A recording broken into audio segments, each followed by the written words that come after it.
As an engineer, I've always been interested in building prototypes and models. When I recently retired, I purchased my first 3D printer. Initially, I printed basically everything I could find on the internet. But through this, I discovered I had an interest in these interlocking puzzles. Never thought this would be a pastime of mine. But I wanted to create this video just to show a small sample of these puzzles in case anyone watching might want to pursue this pastime as well. I hope to do some future videos that will step through the process of modifying print characteristics of these puzzles using some specialized software such as PuzzleCAD, which is a library of OpenSCAD, and something called BurrTools.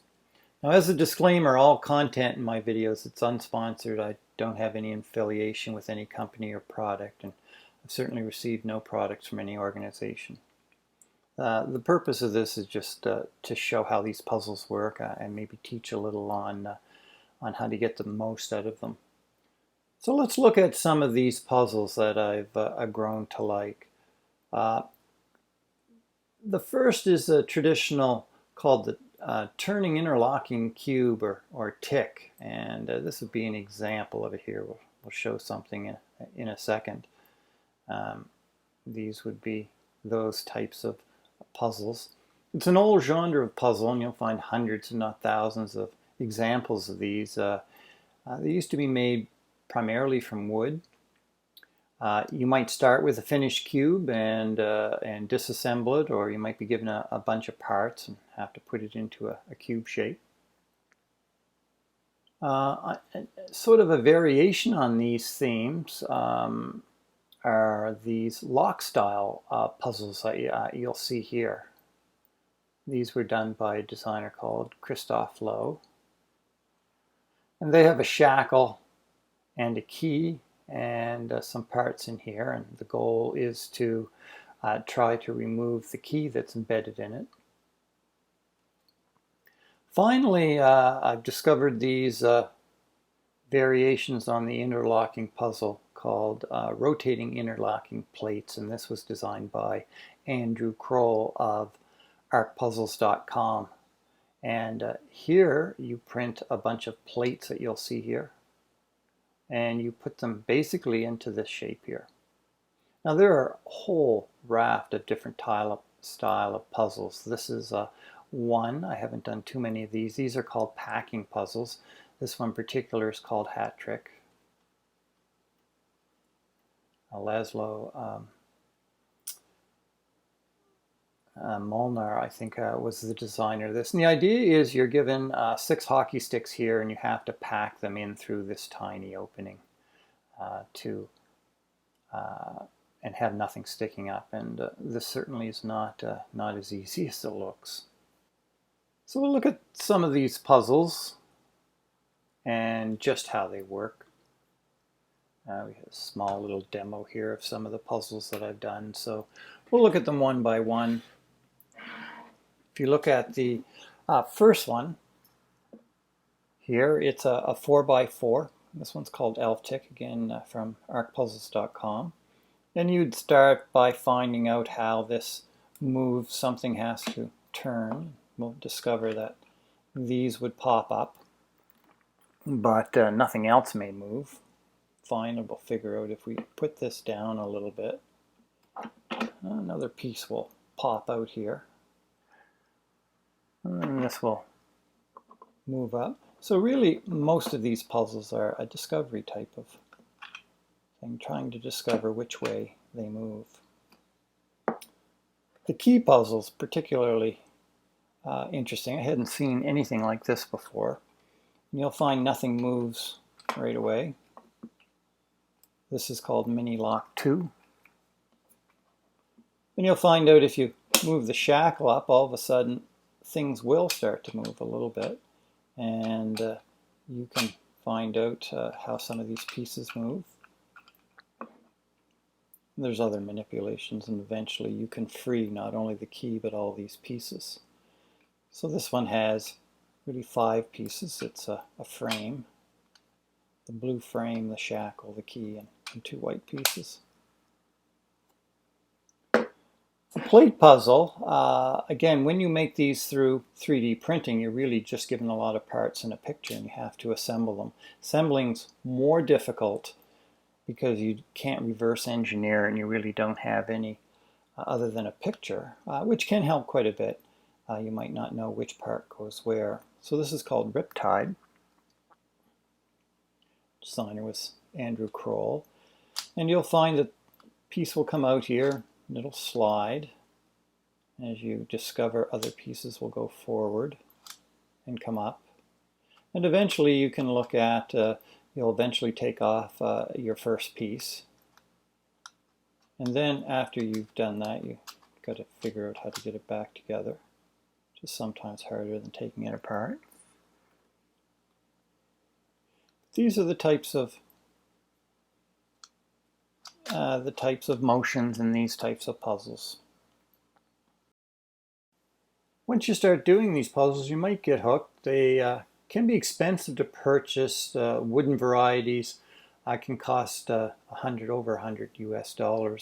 Certainly the 3D printed ones are much more affordable, and you can find these on Etsy or custom stores. For some personal philosophies, if you do these puzzles, I think the primary purpose is one of discovery, how a particular puzzle works and what moves it allows. If solving the puzzles your primary focus, I think you'll be too tempted to look at a solution. Now, some of these puzzles may take minutes or hours, some take days, a few took me weeks. But when you work on a puzzle and when you return to it sometime later, you'd be surprised that a new movement may just pop to you, and often the solution will just sort of come. So if you look at a solution too quickly, you'll rob yourself of these discoveries. The solving of it's really a byproduct of the investigation. And once you learn how puzzles move, you can solve other puzzles using similar moves. That's really the point to these. They're sort of one of discovery. So how did I create these? Well, as I said several months ago, I assembled a Prusa 3D printer kit from their website, and I discovered my first puzzle print. So let's take a quick look at some of the hardware that I use to create these. This is my setup here. This is my Prusa 3D MK3 Plus. I built it as a kit form. You can buy them in kits or all assembled. And the reason I bought it in kit form was really to learn how 3D printers went together. I really had no idea, hadn't worked on them before. So it taught me a lot about extruders and beds and things like that. Now you notice up here, this is where I keep my filament. I happen to live right next door to the Atlantic Ocean, which is in the summer always 90% humidity. And filament absorbs moisture, almost any filament, whether it's PLA, PETG, or nylon, or whatever. And what you'll notice is after a while is filament will start stringing. It'll get spider webs in your print. So these dry boxes I made fairly cheaply through cereal containers, and I use desiccant in them, and they'll keep my filament dry as it prints. Some other interesting parts to my hardware here. I have a little camera. Now this is not connected to any electronics. This is a home kit version from a company called Akira, but it allows me to remotely monitor my printer, because one of the things I've discovered is that 3D printing takes an inordinate amount of time, and so often I'll be outside as after I've started to print, and I'll want to keep a view on it so I can remotely view this on my iPhone. I've got a remote AC plug as well, which I can turn off my printer if anything bad is happening. And if we look way up, we can see I've got a Nest smoke detector in case things really go south. Hopefully that'll never have to be used. Now, where do we get these models from? Well, there are several online 3D printing model sites, and the one that I've used because I bought a Prusa printer was Printables.com. Here's such a model I've created. And when you download the files, you get what's called an STL. Generally, you get an STL file. We'll take a look at one such file here. Bring this in. And this is what a part looks like. Now you'll notice some of these parts have little pins on them here. And for 3D printing, you can't print with overhang, so this allows you to glue pieces together to create parts for your puzzle. Now this is called an STL file, and really it's a digital 3D rendering of your model. This is eventually sent to something called a slicer. So once you have the STL, and if you have set up the software properly and installed a slicer, I've installed something called Prusa Slicer here. It sends the STL to be processed by the slicer, and when you slice it, it shows how the printer will print this file, and it does it in layers, moving upwards, and so you can see as each layer how it will be processed. And when you're all finished with this, and this looks good, you send it to your printer. Now there's a number of ways you can do this. You can, on your computer, transfer it to an SD card, and the printer has an SD card reader that you can do that. But moving that back and forth is pretty slow. So there are other things you can do. You can buy for your 3D printer another little sort of a subcomputer and I run a program called Octoprint on it. But I use a Raspberry Pi, and there are Raspberry Pi 0s through to 4. From my research, a Pi 4 was something that would give me the most flexibility. But these aren't cheap anymore. They used to be very cheap, but with the global shortage now, they're fairly expensive. But a kit is if you're going to do this, is a good investment because it gives you the right type of micro SD card and a heatsink, a good case, and a good power supply. And I have one with mine that's mounted up underneath the table that the printer's on, so it's out of sight. I run something on this one called Octoprint, and I installed it through what was called an OctoPi image. So if you go to this site and you get a Raspberry Pi kit, if you just follow the instructions here, you don't need to be an engineer, but if you follow the instructions, you can create a little SD card that you plug into your Raspberry Pi, and then you can plug that into your printer. I'll give a little more detailed description of how the Octoprint works. Here we've got a simple little part in our slicer, and what we're going to do is first we're going to slice it, and then we'll send it to Octoprint. Now Octoprint connects wirelessly into the my home network here, so you just simply bring this up in a browser, and as long as you connect to this name and it has the right IP address, you'll connect to your Octoprint server. So what will happen here is we want this to connect to it. The Octoprint computer, the Raspberry Pi, has a USB cable, and it will connect into our control box on our printer right in back here. So basically I have right underneath this table, I have my Raspberry Pi that's connecting wirelessly to my computer. I'm running a Mac. So my slicer is running on that. It will send it to the Raspberry Pi, and then there's a USB cable from the Raspberry Pi to the Prusa printer here. So we'll see how that works. So this will send, when I hit upload and print, this will send it to the Raspberry Pi. Now we'll just make sure we're connected. If we look back here, we need to hit the connect button. So now the Raspberry Pi is communicating through the USB port with the Prusa printer. There we go. We'll go to the slicer now. We'll send this to the Raspberry Pi.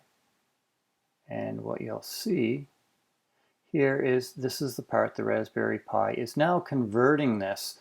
So this STL file that was sliced, the slicer changed it to a bunch of what are called G-code instructions, and those G-code instructions are sent to the Raspberry Pi. The Raspberry Pi then sends those one by one to the printer. Now, what you'll notice and what you can't see on the front of the LCD here is that that bed is heating up. So we'll take some time to heat up. And once it heats up, it'll start to do its print. Now, once the bed is heated and the nozzle's heated up to the right temperature, this is printing with PETG, testing the bed to find out how level it is. And then it'll start the print. This is printing on a rough PEI sheet, which is specifically designed to print PETG.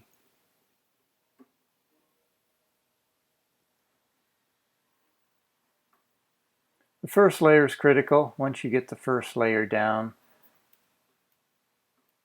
it goes pretty quickly, and certainly most errors happen in the first layer. So that's the process as you're sending basically the information from an STL file through a slicer and onto the printer. This is a store called ArcPuzzles.com, and you can order fully made 3D printed puzzles, but you can also get downloads, which are extremely reasonably priced. You can get a set of six puzzles here for only $15 US, and some are cheaper here. These are the lock puzzles. So this is a valuable resource, I think. There's a whole host of things that you can print. Etsy have people, Microcubology here with puzzles that you can download and print as well. So between the free sites and the paid sites, you certainly can keep busy for quite a while downloading and building your own interlocking puzzles. Now, in future videos, I hope to look at ways to modify the downloadable files that you get. Often, along with these files are descriptions, sort of a computer program in a language called Open SCAD, and I'll look at how we might be able to modify that. If we go back to one of the first puzzles we looked at here, you'll notice this is made available through a project called the Printable Puzzle Project. And they have a lot of models here that you can download. They've all received permission from the model designers. And they have 92 models here on printables.com that you can download for free. And they'll create with these not only the STL files, but they'll also have the SCAD file that you can modify as well. So we'll look at that in a future video and show you how to modify it. It's not very difficult. So hopefully this was a little look at using your 3D printer to create interlocking puzzles for those that might have an interest in it.